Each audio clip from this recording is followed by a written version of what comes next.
एक बार की बात है। एक गांव में राजू नाम का एक चरवाहा अपने माता पिता के साथ रहता है। वैसे तो वो बहुत अच्छा लड़का था, पर उसे एक ही बुरी आदत थी, झूठ बोलने की। झूठ बोलने के साथ साथ वो बहुत लापरवाह था। उसका किसी भी काम में मन नहीं लगता था। एक दिन राजू स्कूल से आने के बाद आराम कर रहा था। तभी उसके पिता ने वहां आकर उससे पूछा, राजू, तुमने स्कूल की पढ़ाई कर ली?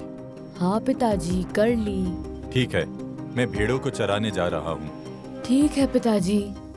राजू ने अपने पिता से झूठ बोला, क्योंकि उसने कोई पढ़ाई नहीं की थी। वाह, आखिर मेरा झूठ मेरे काम आ ही गया। राजू ऐसे ही सबसे झूठ बोलता रहता था। फिर एक दिन राजू के पिता बीमार पड़ गए, जिसके कारण वो अपने भेड़ों को चराने नहीं जा पाए और उन्होंने राजू को बुलाकर भेड़ों को चराने का काम दिया।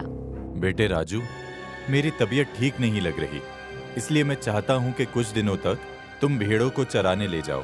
हाँ हाँ पिताजी, क्यों नहीं। और हाँ, भेड़ों का ध्यान रखना, एक भी भेड़ खोनी नहीं चाहिए। कहीं खेलकूद करने के चक्कर में मत लग जाना। मेरे साथ सारे भेड़ बिल्कुल सुरक्षित रहेंगे।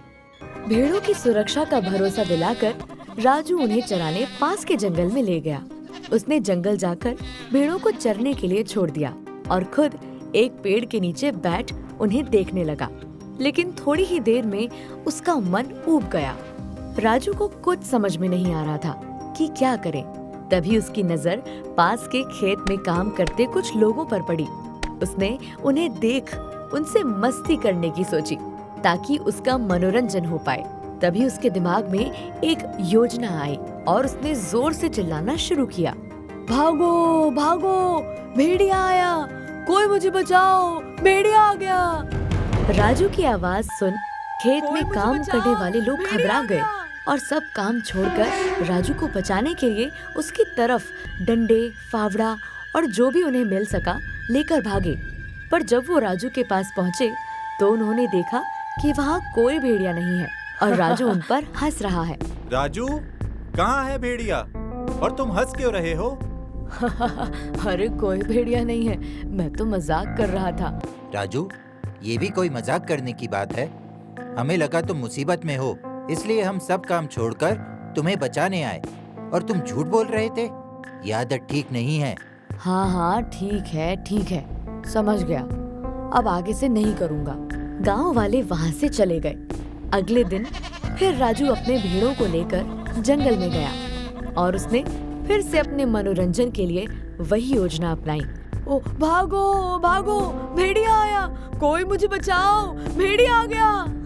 राजू की चीख सुनकर फिर से गांव वाले अपना अपना काम छोड़कर राजू को बचाने आए। पर पिछली बार की तरह इस बार भी राजू झूठ बोल रहा था। वहाँ कोई भेड़िया नहीं था। राजू, ये बिल्कुल अच्छी बात नहीं है। तुम रोज रोज झूठ बोलकर हमारा काम खराब करते हो। इस तरह तो तुम्हारी बात पर कोई भरोसा नहीं करेगा।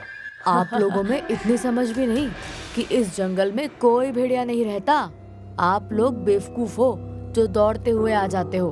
पर एक बात कहूँ, आप लोगों की बेवकूफी देखकर मुझे तो बड़ा मजा आया। चलो चलो, इसे तो समझाना ही बेकार है। अगले दिन राजू फिर से अपने भेड़ लेकर उसी जंगल में उन्हें चराने गया और उसने फिर से गांव वालों के साथ मस्ती करने की सोची।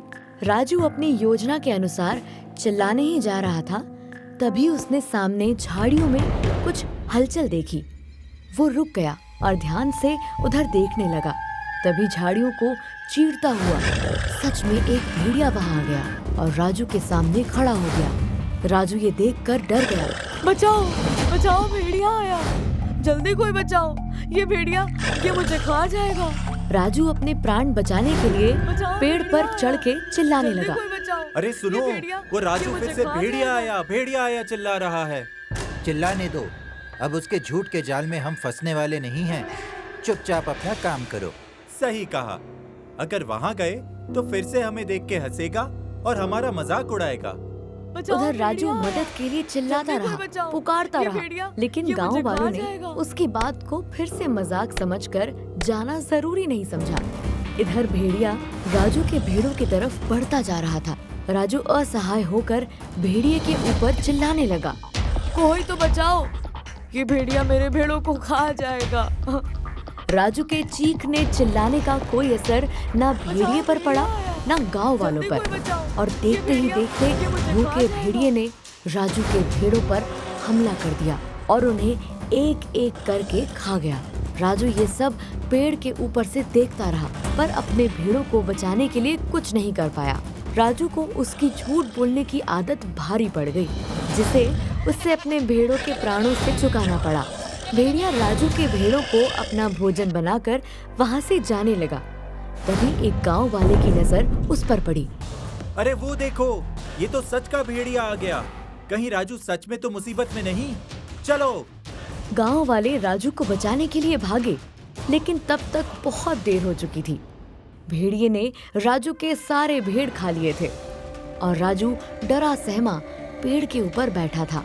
गांव वाले राजू को पेड़ पर देख चिल्लाए, क्या हुआ राजू, पेड़ पर क्यों चढ़े हो? भेड़िए के डर से, उसने हमारे सारे भेड़ खा लिए। अरे तो इसलिए तुम चिल्ला रहे थे? हमें तो लगा कि आज भी हमेशा की तरह झूठ बोल रहे हो, इसलिए कोई तुम्हारी मदद के लिए नहीं आया। इसलिए मैंने तुम्हें समझाने की कोशिश की थी। अगर तुम रोज रोज मजाक के नाम पर झूठ नहीं बोलते, आज तुम्हारे भेड़ जिंदा होते। राजू को मन ही मन बहुत दुख हुआ और उसे ये बात समझ में आ गई कि झूठ बोलने का परिणाम बुरा ही होता है। गांव वालों ने मिलकर राजू को पेड़ से उतारा और राजू को अपनी गलती का एहसास हो गया था। उसने कसम खाई कि आगे से कभी झूठ नहीं बोलेगा और गांव वालों से अपने झूठ से परेशान करने के लिए माफी भी मांगी। मुझे माफ कर दीजिए, मैंने झूठ बोलकर बहुत बड़ी गलती कर दी। मुझे ऐसा नहीं करना चाहिए था। मैं आप सबसे वादा करता हूँ कि अब से कभी किसी से झूठ नहीं बोलूंगा। और इस घटना से राजू को ये भी समझ में आ गया कि झूठ बोलने की वजह से हम लोगों का विश्वास खो देते हैं और समय आने पर कोई हमारी मदद नहीं करता। इसलिए हमें कभी झूठ नहीं बोलना चाहिए। भेड़िया आया गांव वालों से ये बोलकर मस्ती करने वाला राजू अब एक अच्छा बच्चा बन गया था, क्योंकि एक बार उसके झूठ बोलने की आदत के कारण वह बहुत बड़ी मुसीबत में फंस गया था। इस वजह से वह अब हर काम सोच समझकर करता था। लेकिन कुछ ही दिनों में वह पुरानी बातें भूल गया और फिर से पहले की तरह झूठ बोलना शुरू कर दिया। सुनो बेटे, ये सरपंच जी का मकान कहाँ पड़ेगा?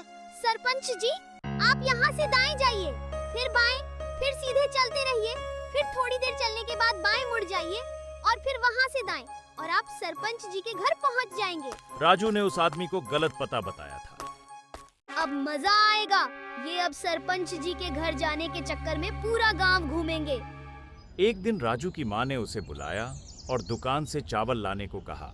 राजू, राजू। जी माँ। राजू, जल्दी से जाओ और बनिए की दुकान से जाकर चावल ले आओ। तुम्हारे पिताजी भेड़ों को चराकर आते ही होंगे। उनके आने से पहले मुझे खाना बनाना है। मैं अभी गया और अभी आया। राजू घर से चावल लाने के लिए निकल तो गया, लेकिन रास्ते में उसे उसके कुछ दोस्त खेलते हुए नजर आए।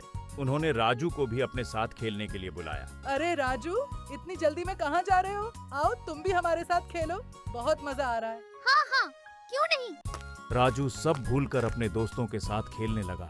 खेलते खेलते शाम हो गई और फिर उसे याद आया कि उसकी माँ ने उसे चावल लाने को भेजा था। मैं चावल लाना भूल ही गया।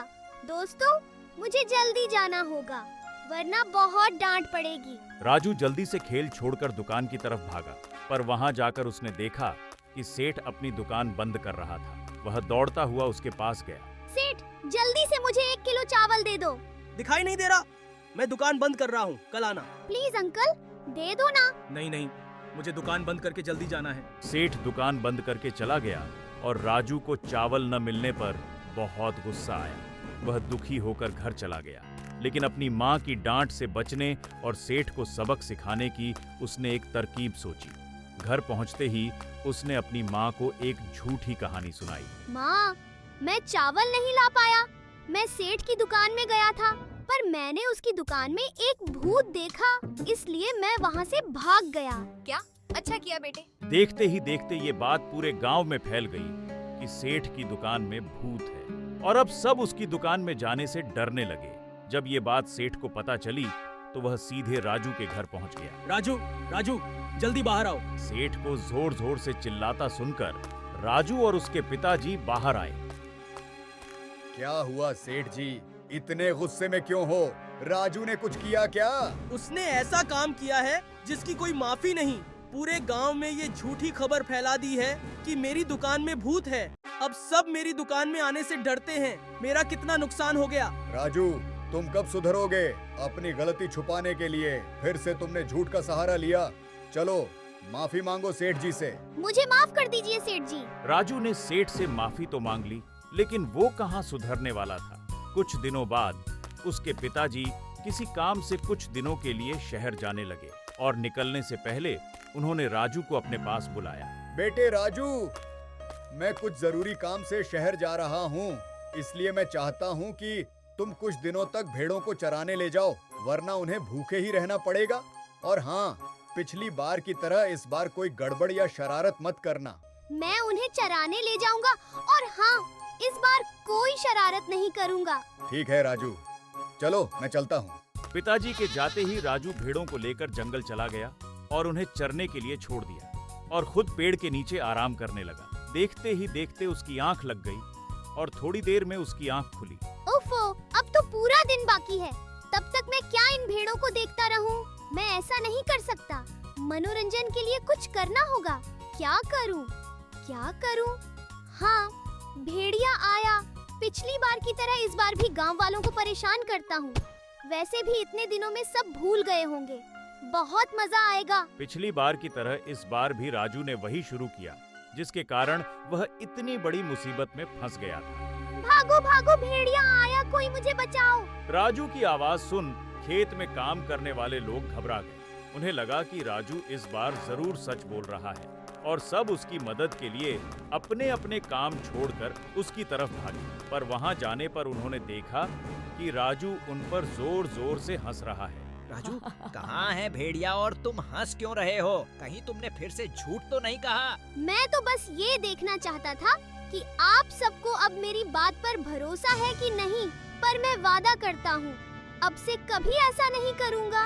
राजू, तुमने फिर से ये सब मजाक शुरू कर दिया। सुधर जाओ, ये अच्छी बात नहीं है। ठीक है, समझ गया। अब आगे से नहीं करूँगा। आप लोगों को तो मजाक भी समझ में नहीं आता। गांव वाले वहां से चले गए, लेकिन राजू को बात समझ में नहीं आई। उसने उनकी बात एक कान से सुनी और दूसरे कान से निकाल दी। अगले दिन फिर राजू अपने भेड़ों को लेकर जंगल में गया।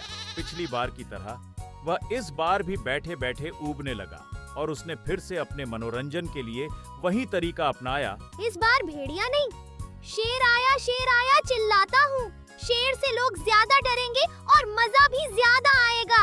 और जोर जोर से चिल्लाने लगा। बचाओ बचाओ, शेर आया, जल्दी कोई बचाओ। ये शेर मुझे खा जाएगा, मेरे भेड़ों को खा जाएगा। अरे कोई तो मदद करो। लेकिन पिछली बार की तरह इस बार भी राजू झूठ बोल रहा था। राजू, ये बिल्कुल अच्छी बात नहीं है।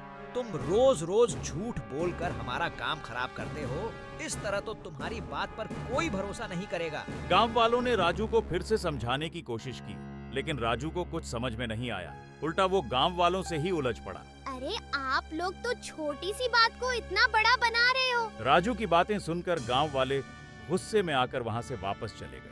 चलो चलो, इसे तो समझाना ही बेकार है। अगले दिन राजू फिर से अपने भेड़ों को लेकर उसी जंगल में उन्हें चराने गया और हर रोज की तरह आज भी उसका मन नहीं लग रहा था। उसने फिर से गांव वालों के साथ मस्ती करने की सोची। पता नहीं पिताजी रोज कैसे भेड़ चराने आते हैं। मैं तो रोज रोज यहाँ आकर ऊब जाता हूँ। वो तो भला हो इन मूर्ख गांव वालों का, जो इनकी वजह से मेरा मनोरंजन हो जाता है। आज भी शेर आया चिल्लाकर इन्हें परेशान करता हूँ। बड़ा मजा आएगा। हा, हा, हा, हा, हा, हा। राजू अपनी योजना के अनुसार चिल्लाने ही जा रहा था, तभी उसने सामने झाड़ियों में कुछ हलचल देखी। वो रुक गया और ध्यान से उधर देखने लगा। तभी झाड़ियों को चीरते हुए सच में एक शेर वहां आ गया और राजू के सामने खड़ा हो गया। राजू यह देखकर डर गया और डर के मारे उसका गला सूख गया। वो मदद के लिए जोर जोर से चिल्लाने लगा। बचाओ बचाओ, शेर आया, जल्दी कोई बचाओ। ये शेर मुझे खा जाएगा, मेरे भेड़ों को खा जाएगा। अरे कोई तो मदद करो। राजू डर से चिल्लाता रहा, लेकिन उसकी मदद के लिए कोई नहीं आया क्योंकि सबको यही लग रहा था कि राजू फिर से कोई मजाक कर रहा है। यह राजू फिर से हमें बेवकूफ बनाने की सोच रहा है, लेकिन इस बार हम उसके जाल में नहीं फंसेंगे। कोई उसके पास नहीं जाएगा। इधर राजू को चिल्लाता देख शेर गुस्से से बोला, ये क्या मजाक बना के रखा है? बहुत दिनों से सुन रहा हूँ शेर आया, जबकि मैं तो कभी आया ही नहीं। और आज जब मैं सच में आ गया हूँ तो डर क्यों रहे हो? मुझे माफ कर दो शेर जी, मैं तो बस मजाक कर रहा था। जैसे कि मैंने एक कहानी में पढ़ा था, मुझे क्या पता था कि वो कहानी सच हो जाएगी। पता नहीं वो कहानी किसने फैलाई है, शेर का मजाक बना के रख दिया है। तुम इस तरह लोगों को डराने के लिए मेरे नाम का गलत इस्तेमाल नहीं कर सकते। ऐसे तो लोग सच में मुझसे डरना छोड़ देंगे। जैसे आज तुम्हारी मदद करने कोई नहीं आया। अब बताओ, क्या मैं तुम्हें खा जाऊं? मुझे माफ कर दीजिए, मैंने झूठ बोलकर बहुत बड़ी गलती कर दी। मुझे ऐसा नहीं करना चाहिए था। मैं वादा करता हूँ कि अब से कभी किसी से झूठ नहीं बोलूँगा। ठीक है, बच्चा समझकर इस बार माफ कर देता हूँ, पर आगे से ऐसा कभी नहीं होना चाहिए। मैं वादा करता हूँ। शेर ने राजू पर तरस खाकर उसे छोड़ दिया और इस घटना से राजू को यह भी समझ में आ गया कि झूठ बोलने की वजह से हम लोगों का विश्वास खो देते हैं और समय आने पर कोई हमारी मदद नहीं करता। इसलिए हमें कभी झूठ नहीं बोलना चाहिए।